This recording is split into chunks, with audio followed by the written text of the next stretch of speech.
All right, everyone, we're going to go ahead and get started. Hi, everyone. My name is Sharon Connors. I lead our diversity and inclusion initiative here at Flex. I just want to thank you all for joining today as we wrap up part one of our D&I series. I'm so excited that you all are here. This is our first D&I celebration for Flex. So can I get a round of applause for that? That's big. And we have a very special guest today. I've actually seen him speak before. He's phenomenal, and I'm just honored that he's here to talk with us. And we're actually going to have Mark Holman introduce him. For those of you all that don't know Mark, he is our president of strategy and marketing. Strategy initiatives, right? Strategy investments. Investments and marketing. Okay, and he's a great guy too, so come on up, Mark. Thank you. All right. So, Sharon, when you were talking about this great speaker you were going to have today, I thought that was my introduction, and you were going to say the wonderful things about me, but I appreciate this because we actually, I as well have seen Keith speak and worked with Keith. For those that aren't aware, Keith, who I'm about to introduce, has been working with Kelly and I between the strategy team and the marketing team on helping us perform better as a team and helping us with some initiatives. And we'll talk, I'm sure Keith will cover some of the things some of the concepts he's been working with us on as we think about who we are. First off, I'm super excited to be here as part of the cap of the Diversity and Inclusion Week. This is a super important topic for the company as we think about how we can become and continue to be a great company. We're a diverse company in many ways. I mean, we are in 30 countries around the world. We've got colleagues who represent many, many different points of view, many different perspectives, and the concepts of how we all work together to dominate. I guess I can say that if we're not talking in a antitrust way, dominate our market, dominate what we do, and be a great company to work at. This is super, super important as part of this. I'm excited that we've got Keith here today. Keith is somebody who I'm sure you're going to both enjoy because he's a fascinating person to speak. He has a rich and interesting background that I think you'll appreciate. He is currently the chairman and CEO of the Ferrazzi Greenlight Consulting Group and think tank that does a lot of work on positive leadership, inclusive leadership, and helping folks think about how they can perform better as organizations and teams. Keith previously was the chief marketing officer for Deloitte, a major consulting and accounting firm. Happens to be our auditor, not that there's any correlation there. He also is the chief marketing officer for Starwood Properties. For those of you who've ever stayed at a Starwood property, you're probably familiar with that brand as well. So he's had very important senior leaderships in very large, diverse, and global companies in his past. Some of the things, though, that I think are actually more interesting and relevant for Keith speaking today. Keith is a big believer in inclusive leadership, and he'll talk about this concept of co-elevation, which is how do we all make each other more successful in working together. On a personal note, I think one of the things I find fascinating about Keith, he's super passionate about the foster care program and spends time, his own personal time, devoting his energy to help make the foster care program a much richer, better place to be. And he's actually the foster father to two wonderful children. So I'm sure he'll talk a little bit about that today. So please join me in welcoming Keith Ferrazzi.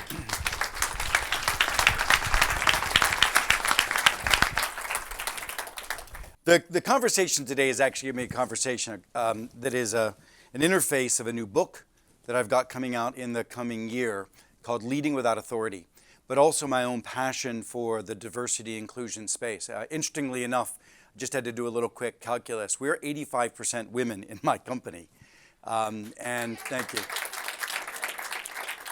And just an extraordinary group of individuals and the talent that we have inside of Ferrazzi Greenlight. And as Mark had mentioned, I do have two foster children. Both of them are young men of color. One is a gay man. And so the diversity question for me has always been a very important one, just on a personal basis, but also in a very intimate basis. And the advice that I have for my boys, the advice that I have for the folks that work with me is going to be an extension of some of the conversation that, frankly, my Italian immigrant white father had for me when I was growing up as well. As a socioeconomically underprivileged individual, my dad was an immigrant from Italy, and we were quite poor. My old man probably never made more than $20,000 a year when I was growing up. He was unemployed a great deal of the time because of the unemployment rate back in the 70s and the 80s in Pittsburgh associated with the steel industry crumbling around us. And all of his advice was very clear to me. And he got me into some of the most exclusive elementary and private school opportunities that a man like him could do with great audacity. But his message was very clear, which was that I had to take care of putting myself with the circumstances and the relationships and the opportunities that were necessary, even when those opportunities weren't readily available to me. And I think that's sort of an underlying message that I keep bringing to my boys as well. I mean, I struggle a lot in dealing with two young men of color and some of the situations that they find themselves in and some of the safety concerns that I have for them as they're going around their daily planet situations. But I'm also more worried, as much of anything else, is the glass ceilings that they put upon themselves in their behaviors and their choices and their fears. And I'll talk a little bit about that as we go through. But I hope as we come out of here today, independent of how you self-identify, I hope that all of us goes to another level in this dialogue and conversation, because I believe every single one of us have the ability to bust through the glass ceilings that are holding us back. Sometimes they're just the mental shackles that we have on ourselves. But when I say ourselves, one of the things you're going to hear from my message is that I don't think it's possible as an individual to break through anything. I think it's very difficult. I think ultimately it's with others that we break through and achieve great things, including a company that's going through transformation itself. And that's what's going to be required for all of us here. So the other thing I would say is that no matter what we do here today, if you're not doing something different, thanks, Mark. If you're not doing something different in the next 3 months as a result of something that I said, that I failed you personally. And I put that upon myself very seriously. To me, it's all about action. So what I'm going to be trying to do is, of course, I do want to entertain you. I want this to be exciting. I'm not going to try to be boring purposefully. But what I really want to get you to is not corporate entertainment. I want to get you to a position where you're actually doing something different as a result of this conversation. We're moving to action. So for those of you who are very analytical and quantitative and academic oriented, et cetera, engineers, I want to let you know this stuff isn't just pulled out of the air. There's a lot of science behind it. I started this company as a research institute for how do you change human behavior in the workplace. A research institute for how do you change human behavior in the workplace. How many of you, some of you I've asked this question before, but how many of you have someone's behavior in the workplace you would like to change? Raise your hand. Great. Are they in the room? Right. So now you can translate that back into your personal lives as well. And that's one of the things that we're really going to be focusing on. This is my younger boy right here. And he came into our life at 12. It was a very long, protracted gestation, pregnancy. No, just kidding. A foster son. And this is him, not today. How many of you do this? I'm really quite guilty on this. How many of you have a picture of your child on your desk at the age where you wish they would have stayed? Right? This is where I wish my boy would have stayed. Please, for my sake, don't look at his Instagram right now. That's not what I'd like to share. But I do love him, and it's a real challenge. Both of my boys came from foster care. My younger boy, who's self-identified as black, he's African American and Hispanic, came into our house at 12. And his brother, not biological brother, but brother through our family, came into our house at 16. We did the DNA swab. There's nothing in his DNA more than 6%. So you're not exactly sure what he self-identifies as Persian. So there you go. I think he has 1% of Persian, but that's where he self-identifies, and gay. And our boys it's been a challenge. I mean, you take a look at this young man's face, right? And what is it saying? without expletives. I will tell you what it's saying. It was saying very clearly, you will never be my father. And that's what he would say. You will never be my father. And what's really going on in that voice of you will never be my father is you will never hurt me like the other people who came before you. Right? All the other foster parents who maximize their $750 a month on me by not giving me shoes. My original parents who I won't let go of, and I will never call anybody else father because I still love my father and I totally understand that, but who also there was physical abuse and all of the things that came with the reason he was taken into foster care in the first place, right? So the damage that exists, the psychological damage, but more importantly, and I think this is what I want us all to think about a little bit, it's the real issue that I think is the challenge with this young man and all of us in here, is at some point an element, we all have some degree of relational damage and stigma. Your capacity to achieve everything you want to achieve in this world will happen with and through other people. Your art form, your ability to walk into a room, create an environment around yourself that commands a presence. Your ability to walk into a room and create and demand to be heard based on your presence, and to create relationships that make other people want to give you opportunities before they would give another person an opportunity, right? That's what I want for my son. And that's what I want for you. Now, many of us, and myself included, as a very poor white kid in southwestern Pennsylvania going to rich schools, my tape that was playing in my head was, I don't deserve to be here. I don't deserve to be here. They're different. They're wealthier. They come from whatever they come from, etc. And guess what? That tape that played in my head held me back from being successful. And so the relational tape, had I walked into that room feeling entitled, right? I often, and the big awakening for me in my life was when I realized that I needed to stop resenting nepotism, because I was so angry as a young man that I wasn't given parents. In fact, for me, I wasn't even just angry at society. I was angry at the fact that I was born into a family that couldn't put two nickels together. And at the same time, I was given by my father this desire to drive and to achieve, and yet, I still had to work 2 different jobs starting at 10 and 11. Just to help the family, I went to work. And those things I resented, where these other kids could get the best, coolest jobs and hang out at the country club pool where I had to work, right? And so one could argue that that was the greatest blessing or gift that I was given, that drive, that ambition, that etc. But you can also start to see the psychology of how it played on myself, right? And there were times later in my career, and there's so many ways we can adapt to that. Some of us have that sense of insecurity, that sense of self-worth, that sense of how we conduct ourselves, that sense of interaction. We walk into a room and we're quiet, stay under the radar. And you can easily see that may not serve you versus somebody else who comes in with a sense of command. Now, maybe other people who walk in with a sense of command, but their insecurity makes them get too big, right? Too bragging or too audacious or whatever. And that happened to have been my challenge. And still, when I go back to my old sense of insecurity, I still fall back on behaviors that hold me back like that.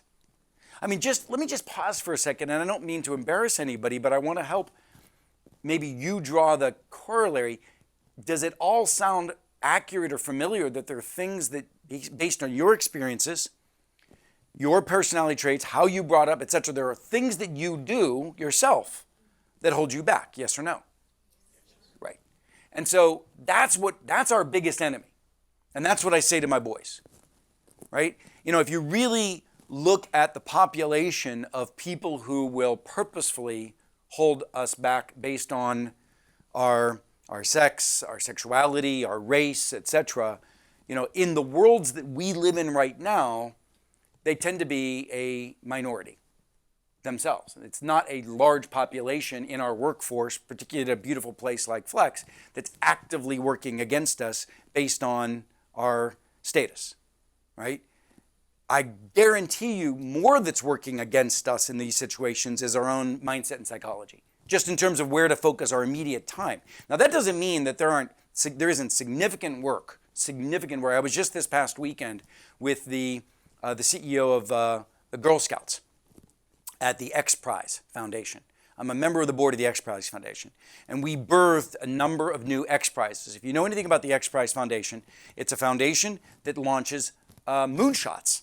The first moonshot was a challenge to the world that anybody who could send a spaceship up, have it return, and then launch it again and have it return in a distinct period of a couple of weeks gets $10 million. And interestingly enough, Charles Lindbergh, when he flew across the Atlantic, was actually doing so to win a $25,000 prize, if you didn't know that. Now, it worked, and interestingly enough, there were many more than $10 million spent to try to win the $10 million prize. So you spent two, and you spent two, and you spent two. Richard Branson ultimately won it. He spent more than the $10 million prize to win it, right? But it spurred space exploration, and out of that came Virgin Galactic as well as SpaceX. Today, we continue to run prizes, and we have run a women's safety prize in India that was very successful. So women can walk the streets with safety. We've just this weekend launched a prize in its early developmental phase around women parity in pay. We also just birthed the new prize that I'm very proud of, which is, we call it the Lost Children's Prize. It's a prize focused on and this will shock you, the 160 million children around the world today who are orphaned or homeless or in the streets. 160 million children whose life expectancy on average is 12. In the United States, foster kids have it easy compared to the global population and what's going on around the world in terms of child militia, in terms of having these children. 15,000 children a day, by the way, are murdered for body parts around the world. 15,000 children a day, according to the UNICEF Foundation. So, and in the United States, 70% of foster care girls are pregnant before 21. Now, what's happening with those children? Now, I say all of this to sort of have us for a moment get outside of ourselves, right? And to realize the inequities that are all around us. And while I want to be one of those individuals fighting for those inequities of pay equivalency, I want to be fighting for the inequities of lost children on a personal basis, right? And for foster care. I always still have to say that the one thing that I can control are my own glass ceilings and making me fully capable of making an impact in the world. And those are the things I have to work on richly and deeply as an individual so that I can make sure I'm most equipped in the world to be the person I possibly can be. Does that make sense to everybody? And even it's very interesting, and I'm looking out, and there's a lot of individuals from the Asian region in this region of the world in engineering, etc. But the number that actually make it to senior leadership positions is incredibly small relative to that particular population. And why is that? Why is that culturally, etc.? And we can look at the socioeconomic norms of those things, but each of us then has to ask the question, what am I doing differently? And how do I break through those glass ceilings in my own head that stop me from being the exception to the statistics? Okay, I just want to land on that as being the theme of what we're going to be talking about and many of what we're going to be talking about. Interestingly enough, what I want you to ask yourself, for yourself and for the relationships around you, what's going to have to change? What relationships around you have to change with you? What individuals in this organization can you begin to be an enabler of changing your dynamic with that individual for yourself and for others? Because I believe that everybody in this room is a leader. And if you think of yourself as waiting for other people to lead and change this problem, it won't get changed. You are a leader, and if you're a leader of nobody else other than yourself and how you show up in a room, then we're winning. And if you're a leader of yourself and 3 other people that you have the capacity of influencing, then we're winning even more. And if you happen to be the head of strategy or the head of the marketing or the organization, God bless you if you want to lead in this particular way in a much broader sense. But that doesn't let every one of you off the hook from leading. And so what I want to be talking to you about is not your authority on this position and your ability to sign a proclamation, but I want to talk to you about your choices as an individual and what choices you're making. Now, the world is actually working well for you to lead without authority. And the reason for that is there is such radical transformation pressures in the outside world that most organizations are stumbling a little bit and on the ropes. And there's not a single organization, some of the most successful organizations, that aren't a little bit unstable because of the transformational pressures coming from the outside. Guess what that provides? An opportunity for individuals to excel. When the outside, you could either say, oh my, the organization is stumbling a bit, and therefore I'm just going to be sloshed up against with it. Or you can say, this is an opportunity for innovation. This is an opportunity for me to actually make a greater contribution and stand outside of the norm of just my job being swished around with everybody else. Right? The second thing is that the managers in your organizations, and many of you are that here in this room, but the managers in your organizations have never had more pressure on them and made it more difficult on them than ever before. Because they've got more stuff to do. We've cut costs, therefore we've cut layers. There's more span of control. If you think you're going to get the coaching that you need to be successful in this organization from your manager alone, give it up. I'm not giving up the manager's responsibility to be a great coach, but I'm giving up you're waiting for to be coached sufficiently by one person called your manager. They don't even see the work you're doing because you're probably on 5 or 6 different teams outside of their line of sight. How in the world, there's no time for them to be walking around giving you the water cooler conversations that perhaps in older eras actually happened. So the answer of where you're going to get your coaching is where you're going to find your coaching. And I would argue, look around this room. You can find your coaching from your peer network. You can find your coaching proactively. It was through me, as a poor kid from Pittsburgh, getting into a company called Deloitte, going up to this big gruff guy that everybody seemed to be surrounding, and had a conversation with him. I found out he was the CEO of the consulting practice. I was a summer intern. I was nobody in the organization, right? And I went up to the guy and I said, so, Mr. Lecanto, what is your mission? What is your dream for this company? And he said, well, you know what? One day, this was back in the 90s, and we were the lowest on the rung of brand awareness in the big 8 at the time. He goes, one day, I would like to be considered at par with Andersen Consulting, which is now Accenture, with Accenture and McKinsey. He said, one day I'd like to be at par with them. Now, I was an intern, a Harvard Business School intern that was working there. I had met him just in passing, right? And I said to Mr. Lecanto at the time, I said, if there's anything I can do to be of service to that, I'd like to be. And I said to him right there, I said, you won't remember this, but expect something from me in the next couple of months with some ideas. He just chuckled, whatever, it was fine. Went back to Harvard, and I joined a class called Service Quality, about the service industry and quality in the service industry. And I decided that I was going to write research papers on branding and professional services. I found out that Jim Murphy was the chief marketing officer of Andersen Consulting, and Bill Mattisoni was the chief marketing officer of McKinsey.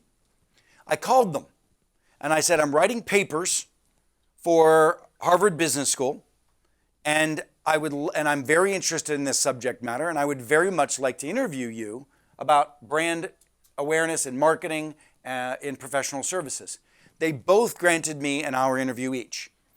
I took deep and copious notes about how McKinsey elevated in its research basis and how Accenture elevated in its leverage model and how it did it around public relations and advertising and other things.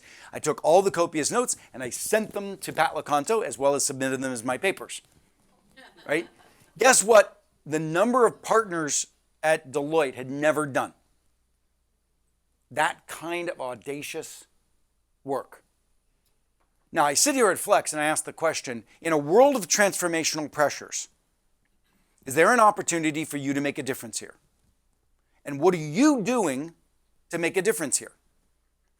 Are you waiting and are you complaining about the lack of opportunities or the lack of a path, or are you creating one for yourself? Now, that's just a choice you can make. Now, there's lots of glass ceilings and lots of things that have happened to you in your life between when they happened and now that may or may not be holding you back from making that kind of an audacious attack on your career. But you have to admit it's your option. I was just a poor kid at the youngest levels of the organization when I made those choices. As a result, I did get on Pat LeConto's radar screen. As a result, I did come to work for the firm full-time, and right before I came to the work full-time, I asked Mr. LeConto a simple question. I said, I'll come under one condition, and that is that at some point along the way, once a year, I get to have a meal with you. Once a year, well, as long as I'm at Deloitte. And he said yes. And it was while I had those conversations, and I promise you, I asked smart questions about his vision, and I went back into the organization, toiling in the little job that I had, which is the job that you get right out of college. And at the same time, I was enabling these bigger picture ideas for him, so that when he decided he needed a chief marketing officer, and I was still in my late 20s, and I was still just a manager, 3 layers away from partner in the organization, he reached out to me and he says, Keith, I've decided I want a chief marketing officer, and I would like you to come in and help me work on a project to define the job. And I said, I'd love to under one condition. He's like, you and your damn conditions. I said, that one condition is that I want the job. If I can define it well. He said, no. He said, there's no way in hell you've got that job, because that job is reserved for a partner, and we'll probably go out and do a search for a very senior person who has had this role elsewhere, right? And so no, you won't. So shut up and just come in. He said, by the way, you suck as a consultant from what I understand. You're lucky to have a job. Because I hated being in the bowels of Sears Corporation, pounding away, at doing analysis and spreadsheets and that kind of stuff. And that just wasn't my thing, right? So he was like, you're lucky just that I'm saving your butt from getting fired. So come up here to do a project. And he goes, oh, and by the way, you'd have to be a partner. I was like, well, can you make me a partner? He's like, shut up. All right, fine. Anyway, within 2 years, I had the job, and they made me the youngest partner ever in the firm. Look, I mean, I'm not, and my audacity was hardwired into me by my father out of fear and scarcity. My dad used to show me his hands, and he'd say, and you could, the lines of your hands, you'd never be able to see those clean for him. They always had an ingrained black line in the lines of his hand, just because we worked in the steel industry back in Pittsburgh, and the powder mill, et cetera, would just get in there, would never leave. He goes, I don't want you to have to work this hard.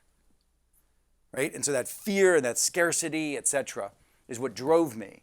And I guess that's a blessing, right? But it doesn't, and if you don't have that right now, it's not an excuse. Like, whatever you have or don't have is not an excuse. You can't be a victim of what you have and don't have. You have to be a constant evolution of getting what you need to achieve what you dream of. And the question is, are you wise enough to pick it all apart and treat yourself like this, this test bed, this laboratory of what do you need to do to get better, right, is the question. And the good news is, with everything that's going on in the marketplace today, it is the opportunity. Now, here's the other good news. The other good news is that for an individual who's relying on authority, you're going to lose. You'll never get enough of it fast enough, right? And for those of you who think you've got a little bit of it and you're trying to make transformational things occur, right? And you're relying on what little you have and you're scraping for more so that you can be impactful, you're going to lose. You will be mediocre. You have to assume that authority has nothing to do with your success, or your ability to serve the organization. And just working with strategy and marketing, where is their interaction with the business units? Right? Where is their, that's what actually, and they don't have authority over the business units. They've got to act as if they have whatever they need, and the way they do is through relationships. The future of organization design is really simple. What are you trying to achieve to grow shareholder value in your career? Those are the two questions you ask yourself. What am I trying to achieve to grow shareholder value and my career, and who do I need to have on my team to get there? I needed Pat LaCanto on my team. There were 4 or 5 individuals that I needed on my team in order to achieve what I needed to achieve at Deloitte. Who's on your team is the question I want you to be asking today. Your boss, somebody over there, somebody down here, somebody out there, a vendor, whatever it takes. But your team to achieve your career advancement in shareholder value. And I would actually flip that around. Start with shareholder value, which gives you the permission to advance your career. Right? Who's on your team? What are you trying to achieve? Now, my point then is, if that's true, then it's the relational contract, not the lines that are drawn on your role description. It's the relational contract, not whether they put X, Y, and Z underneath strategy or X, Y, and Z underneath marketing. It's irrelevant. What matters is the relationships.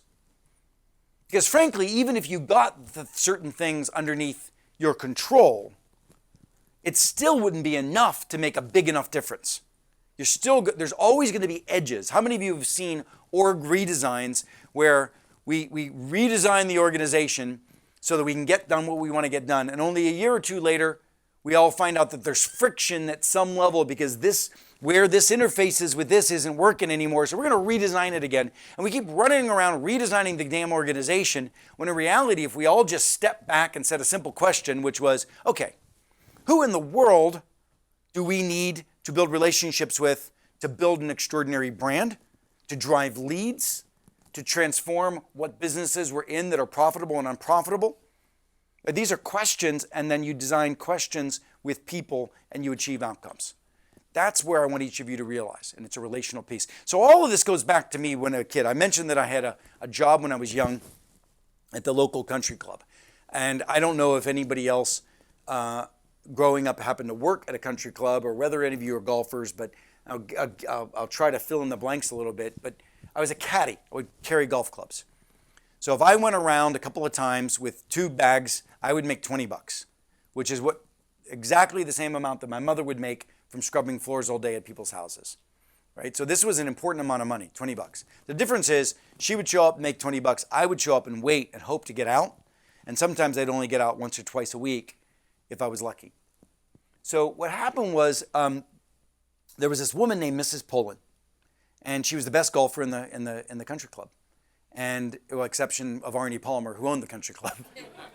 And Mrs. Poland had me randomly as her caddy one time, and for whatever reason, she asked for me the next day, and then the next day. Now, if you get out 3 times in a row, this is a big deal. And I'm like, oh my gosh, this is amazing. Whatever I can do, I just don't want to screw this up. Keep my head down, keep focused, etc. Now, let me step back. My dad, when I would get up in the morning, he'd say to me, Keith, I want you to go to the golf course a half an hour early. I'm like, Pop, I don't understand. Why am I going to the golf course half an hour early? There's nobody there, right?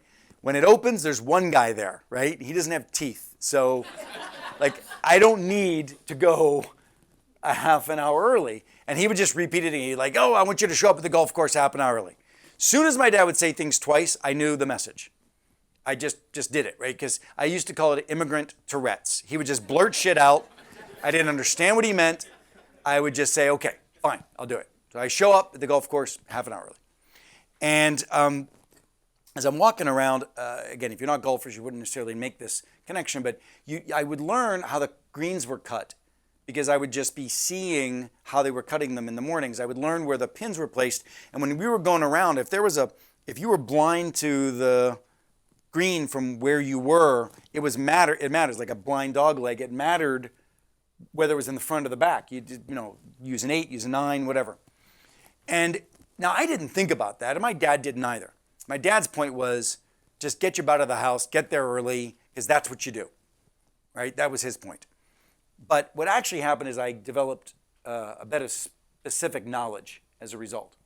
So Mrs. Poland then asked the question, about a week or two into this, and I'm getting out maybe 3, 4, 5 times a week. Huge. But then she starts asking me like personal questions. Keith, what do you want to do with your life? And I go, I just want to maybe go to college. I want you to come home sometime. I want you to meet my son. I'm like, no, creepy lady.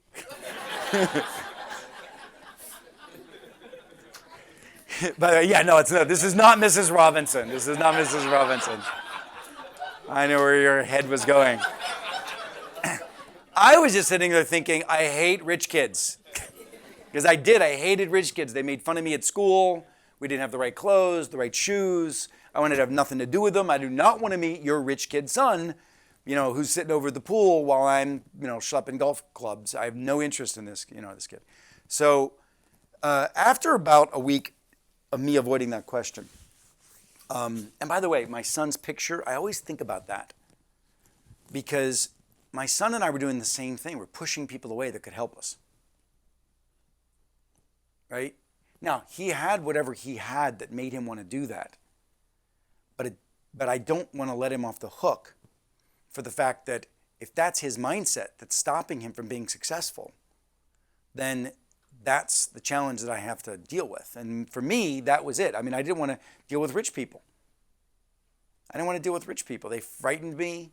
They were intimidating. I just wanted to get my job done, get in and out. And the reality is that she sort of badgered me enough. And one day I said, well, look, you're going to laugh. But, my dad says I can be, and I kind of want to be, if I study real hard and go to school, I could be president of the United States. And she said, because that's what every immigrant tells their kid, right? Yeah, you could be president of the United States. And it's like, today, anybody could, right? Anyway. But 2 weeks later, she had the local congressman in her foursome. She invited Congressman Murtha. She told Congressman Murtha about me. She invited him to play golf. He showed up.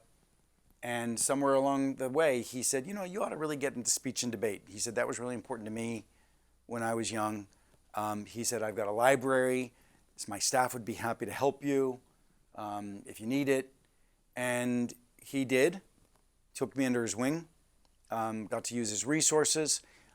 I ended up winning the National Speech and Debate for North America tournament, which was the reason I got into Yale, which was that ticket into Yale because of her and because of him.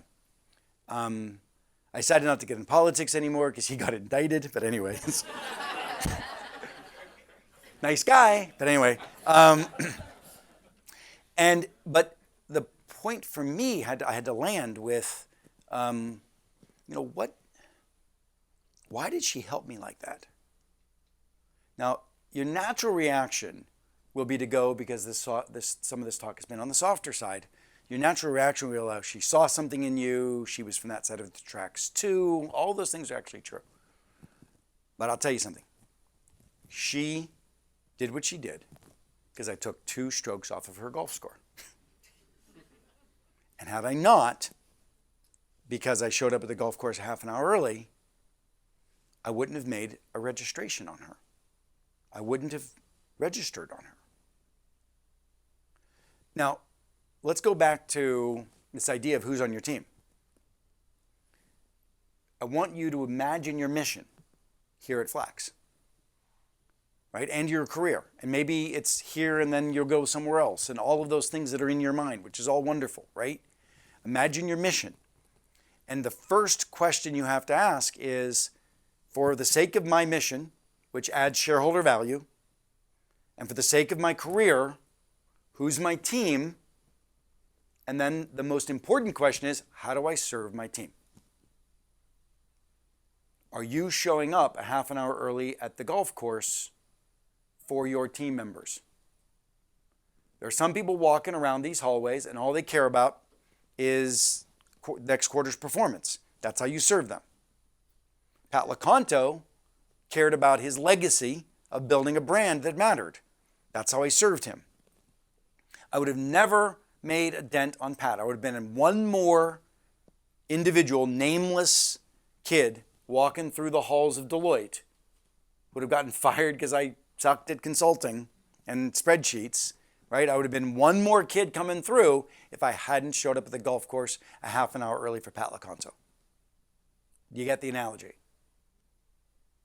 Now, it's very easy for us to step back and say, this is what I want. And I agree, and we need to be fighting for what you want. This is what my manager should be doing for me. This is why I demand this. This is why I demand this. This isn't equal. This isn't right. This isn't, my manager is too stressed and doesn't have time for me. Blah, blah, blah, blah, blah, blah, blah, blah, blah. But if I were your father, what I would say is, I don't care. I do care, which is why I spend my weekends with the Girl Scouts head for pay parity and why I'm working with lost children. But I don't care if I'm your father. What I care about if I'm your father is for you to have the maximum potential for success. And we'll fight for the inequality, but what I want to do is I want to fight for you. And I want you to fight for you in a way that you may not be fighting for you today. Right? And that is so important to me for you. And I'm absolutely not avoiding the inequities or the challenges or the fact that we are victims. I'm not avoiding those at all. But I care about you. And I want you to not rely on those things as to reasons why you stay where you are. And that's just something I want for you. Independent of now I want to also equip you to go out and enlist others in changing the way those rules are written and all those wonderful things. Right? Now as leaders in this organization, we can choose what to lead. Some of you can take on a leadership mission that is about next quarter earnings. Some of you can take on a leadership mission which is about making this the kind of diverse and inclusive place that attracts the absolute best talent. You decide what your mission is, but then take that mission and supercharge that for the company and for your success. Right? Now, let me add a couple of other things to this relationship with Mrs. Pullen, which is she was obese and she smoked. And she would confide in me, and by the way, we became great friends. I would call her Mom. She got my parents' jobs. Her son Brett became my best friend. And they took me traveling with them. It was a very close relationship. I would hang out with them. I would caddy for her in the morning, and I would go to her house and hang out with her son in the afternoons. Right? Even times, and it just blew away. The country club didn't know how to deal with it, but I would be invited over to the pool after caddying. Right? Because from Mrs. Pullen's perspective, this was her son too.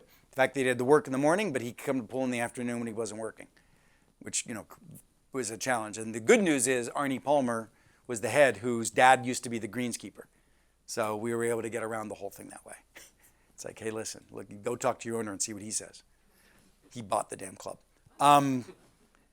So at the halfway house after 9 holes, she used to smoke a pack of cigarettes for the first 9 holes. And when I would go around and at lunch, I would go get hamburger or hot dog, Coca-Cola, and a chocolate milk for her. And for me. I liked it too, not the cigarettes. But you take the chocolate milk and the Coca-Cola and mix them together. It's actually pretty good. Try it. Wait, we're giving you all of that for lunch today. That's what you've got for lunch. Yeah.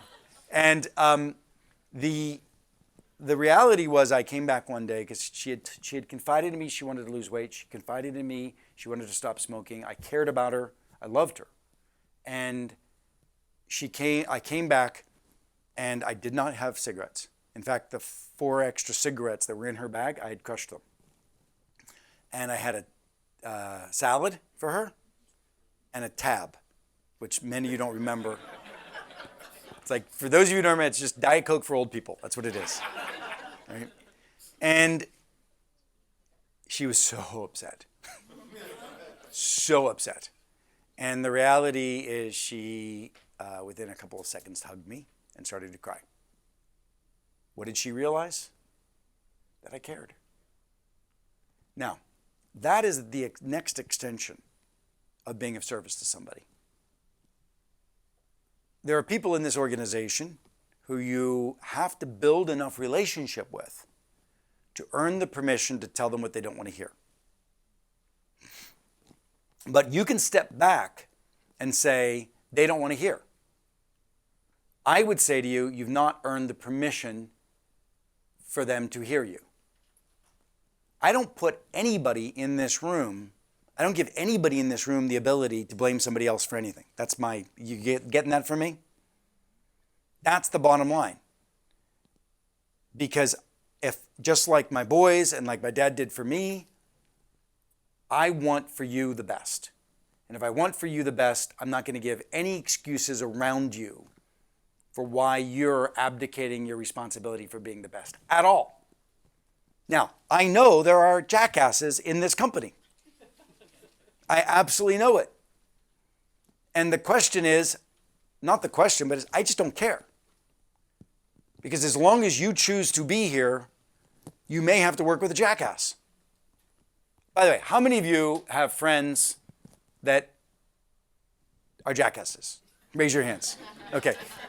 How many of you have people you love who are family members who are jackasses? Raise your hands. Right. So why in the world do you think that this organization is going to be devoid of them? And why in the world do you abdicate your responsibility to build a relationship? Because you have found it, friends and loved ones that are jackasses and you love, but here you all of a sudden just call them a jackass and you allow yourself to avoid them.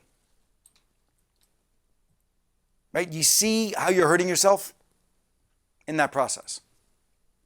Again, I'm not saying they should be jackasses. I'm just saying as long as they're here, we got to deal with them. And sometimes you can actually enlist a jackass in your mission by being more of service to that jackass. Now, Mrs. Poland wasn't a jackass. She was lovely. And my candor and my accountability to her, she appreciated. And she embraced me for it. But if you're too much of a coward, and it's because you haven't developed enough of a relationship. Because you can say to your friends, you got your head up your butt. You're wrong. And what you're really saying is, I love you, tell me more. And that's the kind of candor that this organization needs. It needs that level of transparency. All organizations need that level of transparency. And I got to the point where I could say things to Pat that his most senior executives at Deloitte were not able to because we developed that strong of a relationship. That's your job, and that's what makes you, distinguishable here. And it's what makes you thrive in your career. Now, you can say that all of this stuff isn't worth the work. You could be angry that other people aren't laying more of a path for you or a red carpet. Okay. Your choice to be mediocre. It's fine. Totally your call. Now, I'm sorry, but this is why my kids get pissed at me too, so it's all good. So what I want you to do is I want you to now get very serious about even the inkling of a mission you might have here.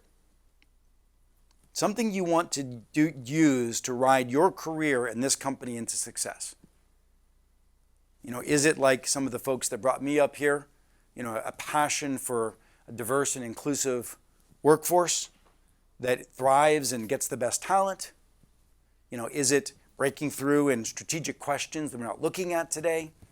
Is it generating leads and brand or whatever it is? It's like, what is it that you have that little inkling of a passion that could drive and propel your career forward? Maybe you haven't figured it out yet. Maybe you need to go around and start talking to people like I did when I asked Pat, what's your dream and mission? Right? Maybe you need to start exploring what your mission can be. But once you have an inkling of it, now start to create your team. Who's in your team? I want for the rest of this conversation for us to think just a little bit about who else is on your team. Who else is on your team?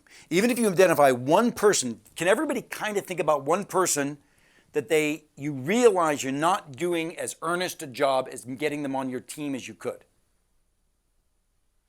Does that sync with anybody yet? Maybe you're not clearly enough defining your mission to do that, but even if you didn't have that clear mission, you could realize, you know what? I'm sitting there being pissed off at my boss for X, Y, and Z, and I haven't done a good enough job to build that relationship. Right? And as long as I'm here with this individual who happens to be a jackass, I might as well make it effective for both of us. And that's your job, not theirs. Of course it's their job, but they're a jackass. They're not going to get it unless they're sitting in the room. They're not getting this message, so it's your job. Okay? So the key is to recognize that all of this, you're going to have to go out and build trust. And that trust comes when you professionally excel, or you get that authority or control or structural stuff. But at the end of the day, what trumps it all is you're building a relationship with those people. And look, I've been saying this all along, but I'll just make the punctuation. It's all on you. If I had crossed my arms and said about my boy Daniel, when he meets me halfway, then I'll start to behave like his father. By the way, there are times that I said that in my head. Like, what in the hell's his problem? You know, he went from a homeless shelter and sometimes being homeless and sometimes being in a horrible group home to a Hollywood Hills house. What the hell's his problem? Why is he acting like this? Right? That's what's going on in my head. And I want to cross my arms and say, well, when he starts to behave right, then, but I had to go 99.9% of the way as long as I wanted that to be my mission. It's all on you. That's the big message. Next big message is don't bake your mission and go try to sell it on people. Because first of all, and this is the point of inclusion, you'll never come up with this good a mission and solution by yourself. Your job is to co-create this with other brilliant people in this organization, people who bring other elements that you can't bring. That's what inclusion's all about. That's the power of inclusion.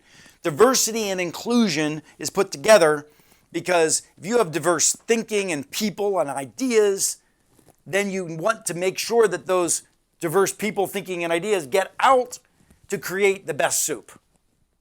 And unfortunately, we lead meetings where there's not enough of that. People's diverse opinions don't come into the room.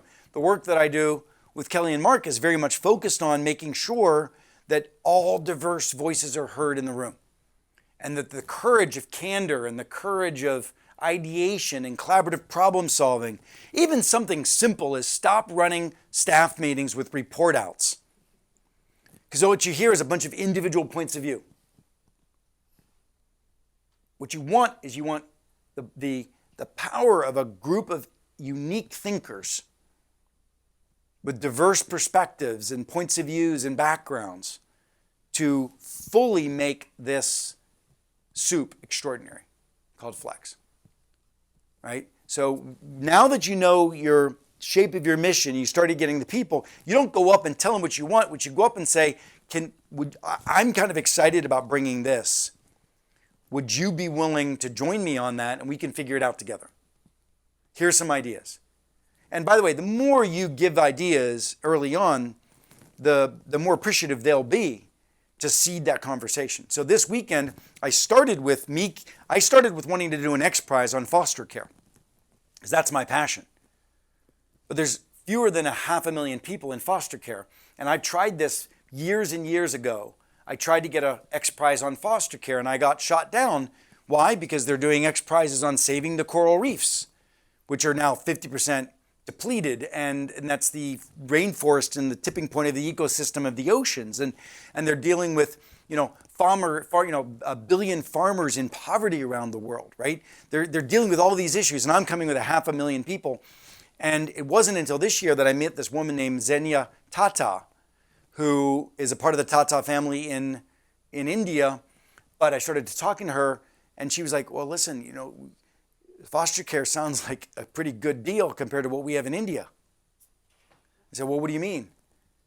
And I started, and it's like, let's do some Googling on this. And then all of a sudden, I was just blown away. So now I took an idea that I had, which was foster care, and then I started talking to her, and then I went and pitched this to a 400 entrepreneurs. Eric Schmidt was there, and Pharrell was there. There's all these people in the audience there, and I'm pitching this idea. Now it's about orphans, and this woman comes up to me, and by this time I had said, I'll put in $50,000 to seed this prize.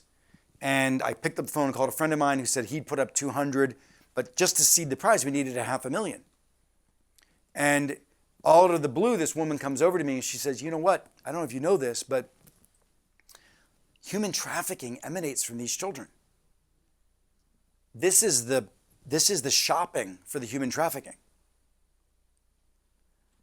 She said, I'd like to join you if your mission would embrace that. And I said, absolutely. She goes, great, I've got $1 million. So our prize was funded because of co-creation, right? You go and try to sell people your idea as opposed to opening and inclusive of the possibility and the potential, right? You're going to be limiting your potential for being successful and getting other people who have other assets to bring those to the table. If you're just running around saying, here's what I want to do. Are you buying in? Are you buying in? Maybe they'll shake their head and not give it in. Right. I've mentioned about candor. We've got to, with the person you're about to go co-create with, you're going to have to hear things you don't want to hear. And you have to be open to have a transparent dialogue. And when other people aren't open to your transparency, you're going to earn the relationship, but you need to coach people. This organization, I don't know for sure, but most organizations have a lot of conflict avoidance. Meetings happen and then the conversation that should have happened in the room starts to happen. Right? That's really eroding shareholder value. And so if you can be the person coaching people around you to have the courage of candor, you're a big winner in an organization that's more conflict avoidant than transparent and candid. Now, just because you have a point of view doesn't mean it deserves to be acted upon, but it does deserve to be heard. So stop thinking about your point of view as something that needs to get done and start thinking about your point of view as something that needs to be heard and put into the soup. Do you understand? That's what we try to do. We want to hear everyone's unadulterated candor, but then we want to hear that it's a gift to the conversation. Not clinging to it and desperately feeling that if you don't do it, you're disrespecting me. That's not the point. The receiving end of inclusion, it needs to be the willingness to let go of your ideas and make them something else. Right? And that's an important part of you.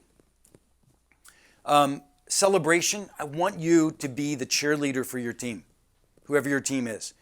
And as soon as they start doing little things that are in the right direction, you celebrate the heck out of them. You pom-poms all over the place. Like, people want to be in an environment that's winning and exciting. And the question I would have for you is, can you be that beacon of light of celebration for the people around you? You will get a lot of power if people think about your brand as that brand that's always celebrating. Not Pollyannish and not forgetting the things that need to be dealt with, but positively celebrating the things that are good as opposed to always pointing out the things that are negative. This is tough for me because I used to think that it was okay to treat other people as tough as I treat myself. And that's just not okay. The reality is, as tough as you may treat yourself, and this is true for my kids, that was always so tough. And I meet with executives when I have this conversation too. Executives are like, wait a second, this person's 90% screwing up. And you want me to celebrate their 10%. I'm like, listen, if you really think they're 90% screwing up, then get rid of them and stop torturing them while they're here. Right? But yes, as long as somebody's going to be here, celebrate their 10%, and they'll want to take it to 15. As long as you celebrate the right behaviors, people are going to want more of them. Stop beating people up for all the things they do badly. Which again, that's tough for me because I brought up, my dad's perfect except for there's a lot of imperfections in that man. And one of them was, he was a tough dad. So was my mom. Now, as you go through this, it's wonderful that you've got, an HR function and a diversity inclusion function that's creating this event for you. But you have to provide the development for yourself and the people around you. Like I said earlier, your development will come from your network. Make it come from your team. If you have a commitment among your team, you can say to them, here's the stuff I do that holds me back. Here's the stuff I do that holds me back. And that group can coach you. When they see it, they can call you out on it. Not because they're catching you, but because they care. So make your peer group. This is why, and last week I was with the woman who runs, Mindy Grossman, who runs Weight Watchers. And she and I were both talking so much about how peer-to-peer support is so important. whether it's in AA or Weight Watchers or wherever, real transformational change in your life comes from a group of supportive people kicking your butt, pushing you, holding you accountable, hugging you, celebrating you. You can create that around you in this co-elevating network. So this idea of co-elevation that is the basis of the new book. Co-elevation is the principle of you and a group of other individuals in service of the mission and in service of each other. Collaborating together, co-creating together, but developing each other, going higher together, co-elevating together. Don't wait for the old model of your organization to deliver it. The old model of your organization is you're a cog, you're waiting for the manager to give you what you need, the permission, the direction, the whatever, forget it. You will remain a cog. Right? Don't be a cog. Or not. Yes. We're going to go to the next slide eventually. So, as we begin to navigate your journey in this, what I want to make sure you understand is that while I say you're alone and it's all on you, the team starts to leverage the team, right? And when somebody is hurting or somebody is outside of the norm or somebody is not working well, then you can say to this team that's already made a commitment to each other, hey, listen, you two need to help him. And then you can walk away because your leadership doesn't mean you have to do it all. But your leadership means to make sure that it's all getting done. It doesn't mean you have to do it all, but it means that you have to make sure it's getting done. And that means you have to enlist other leaders to help other leaders in your team. So you might, say, listen, I really want us to, and you're not allowed to talk behind another person's back unless it's on its way to be of service to that person. It's okay to talk behind someone's back if you're saying, how do we serve her and how can we work together to serve her? And then you could take it to that action. And I think you've got this message about no victim. You got to bust through. There's no victim. Victim is just you. As soon as you start to blame other folks for stuff, you're instantly putting too much energy in something other than fixing the problem for yourself. Building the relationships, working your way around it. Doesn't mean that it's not just. It can be unjust. You can report it. You can advocate for it. It can become your new mission, right? But I have heard too many organizations make fun of each other inside of the company more than you talk about the competition. And that, I'm sorry, is not going to build shareholder value or your career. So what I want to do is we, think about being in here a little bit. I'd like you to start to make some commitments. And the exercise that I'd like to give you, I'm going to finish up and then I want to spend, if it's okay with you, a little bit of group time. We do some Q&A and some group time. But the exercise is really simple. It's that relationship action plan. Who is your team? That's the action. And if you walk out of this room and there's one or two people that you've made a commitment to start changing your mindset on, stop being right. I mean, how many of us have somebody in our lives where we have chosen to be right and it's stopping us from being successful?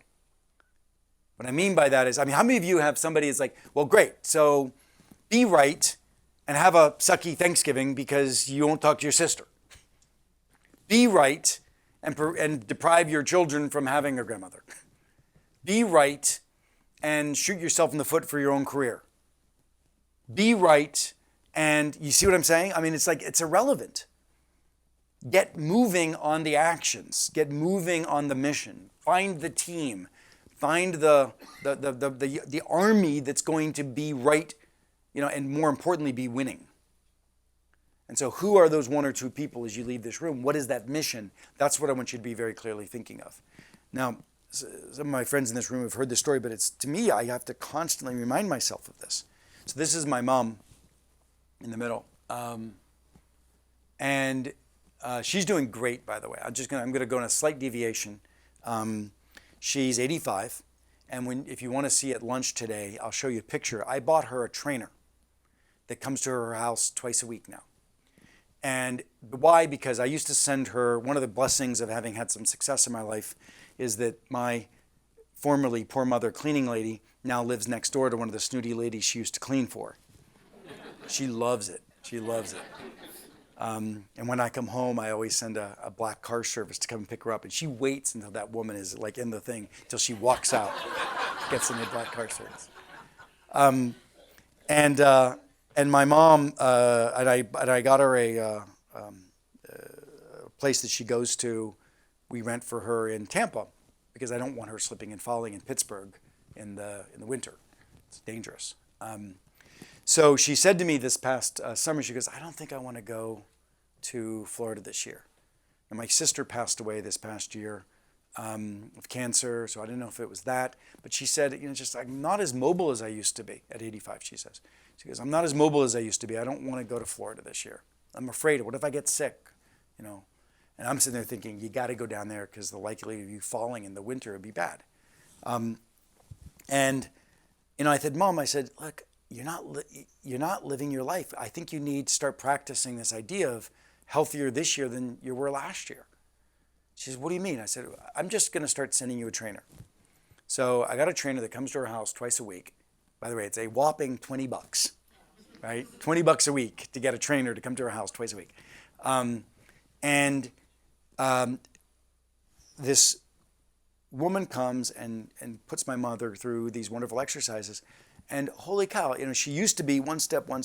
Now she's like step to step.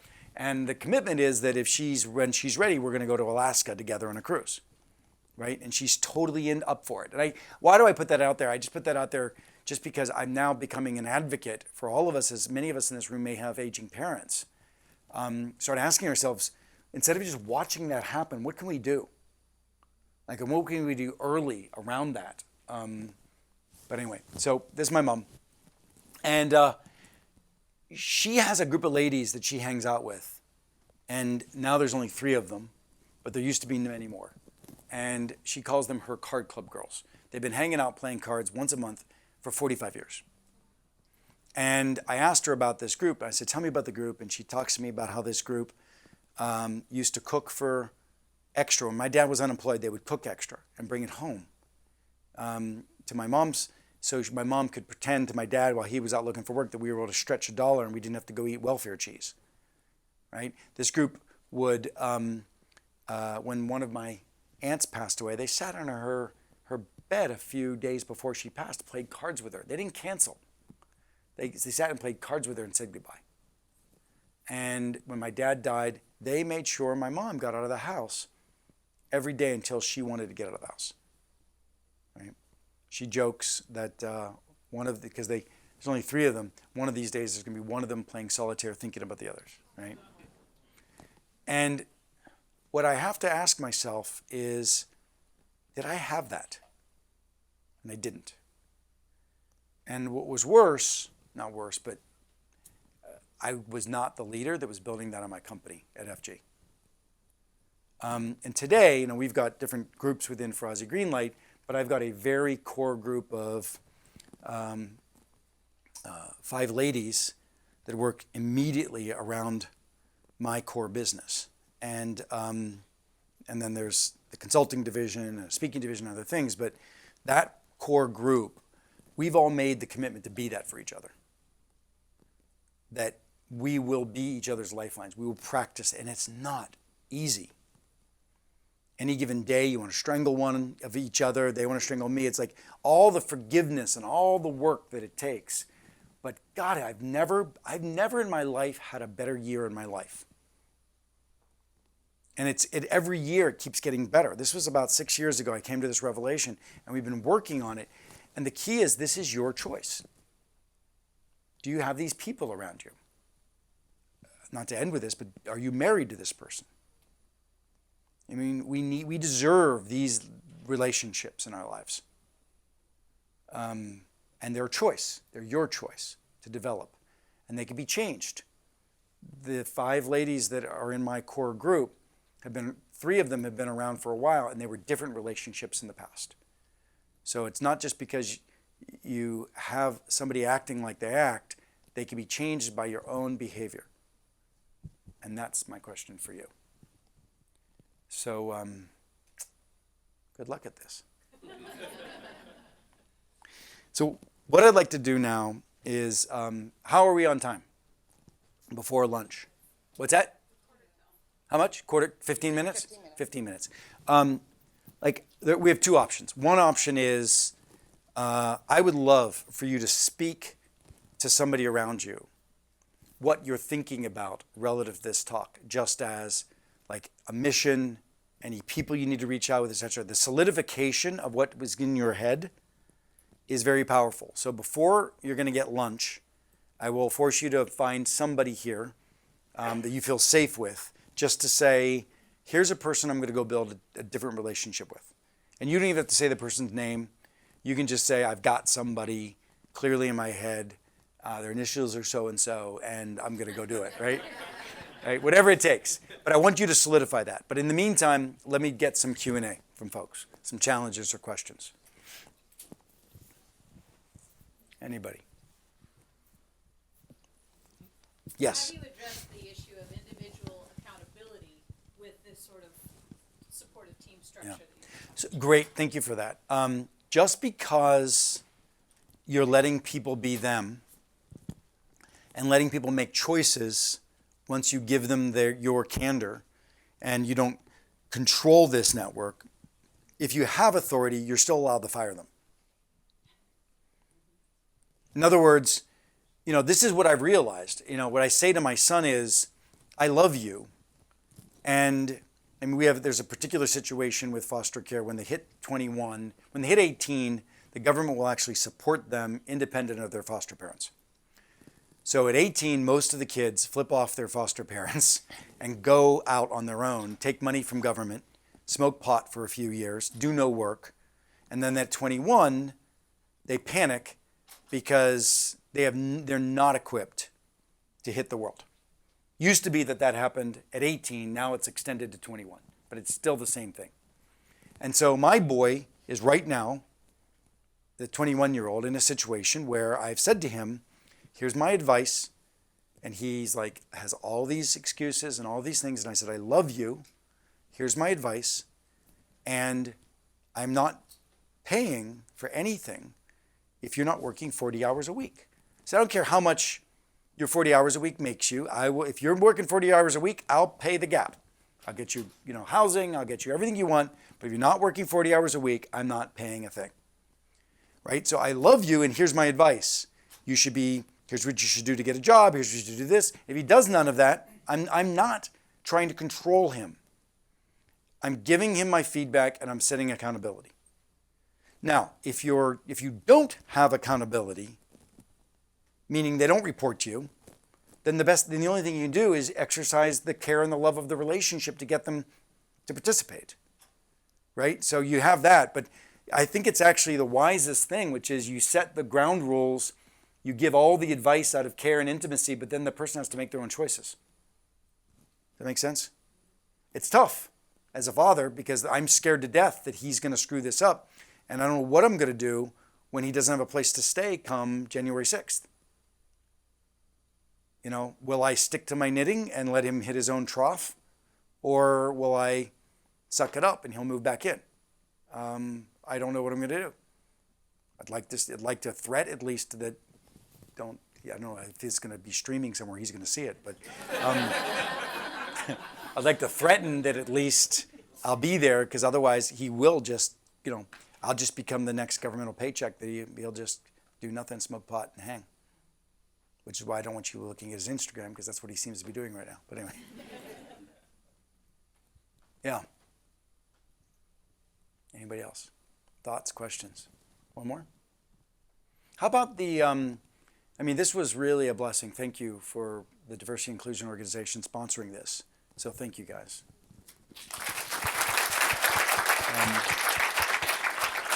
Any questions directly on the diversity inclusion conversation? Because it's obviously, I believe, a very interrelated conversation, but that's that was the topic of the last few weeks here. Any questions related to that, or comments or thoughts? Yeah. This isn't a question related to that, but it's more on, All over the place.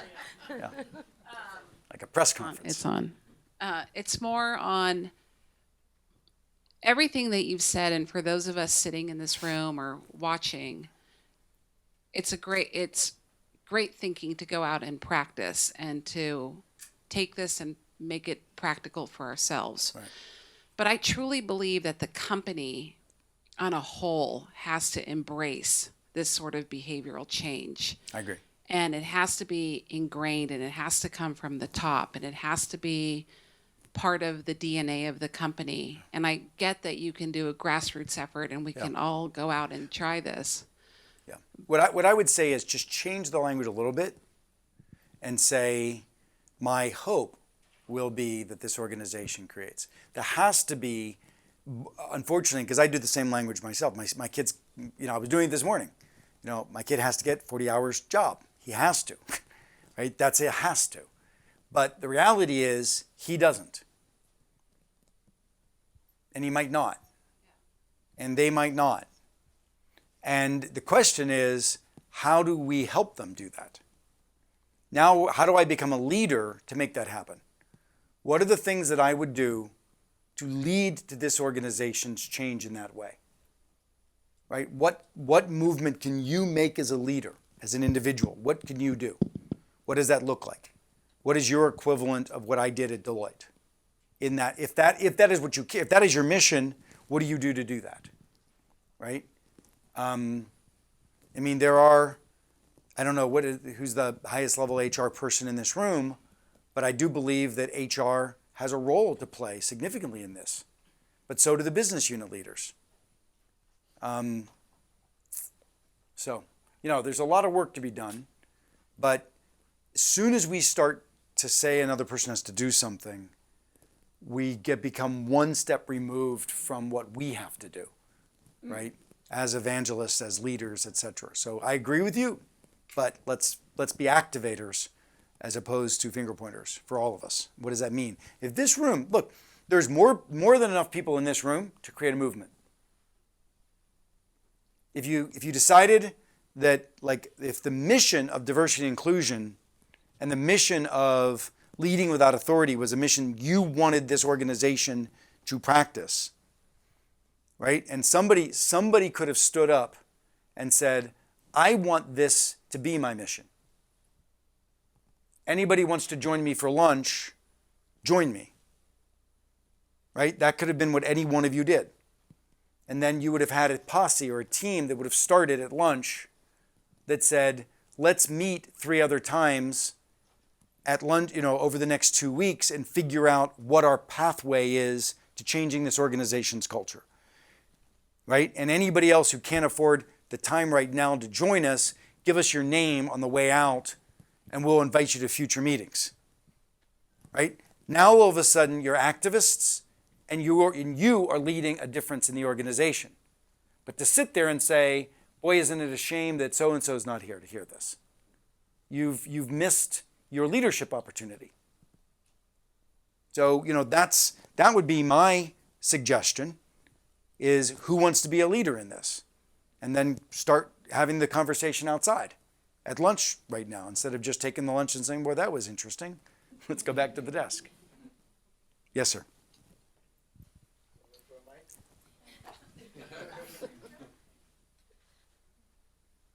Thanks, Drew.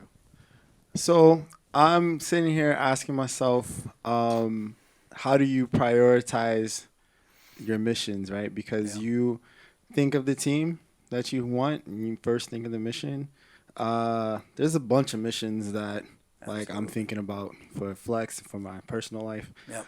But, there's some moonshot missions, and then there's some missions that I'm thinking are more feasible.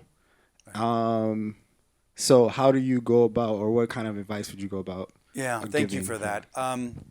Go win first, right? Tilting at windmills and Don Quixote stuff, keep that alive, but go win first. I really do want to reinvent foster care. Given the time that I have and the work that I do, I've got a couple kids myself. I've now got a little program where I'm incubating a program in Denver with the governor of Colorado, Hickenlooper. This weekend, it's the second time I pitched this project to X Prize.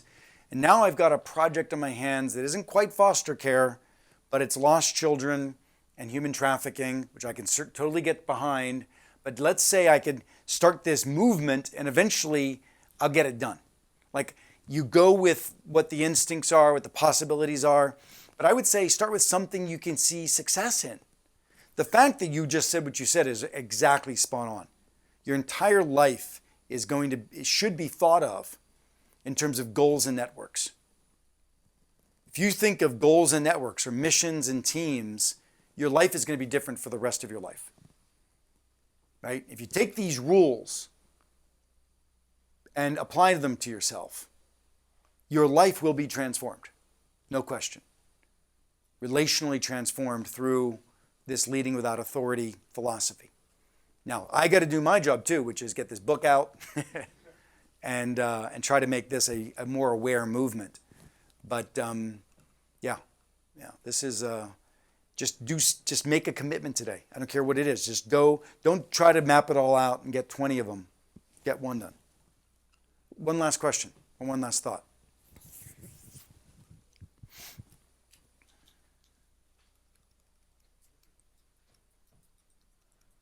Anything?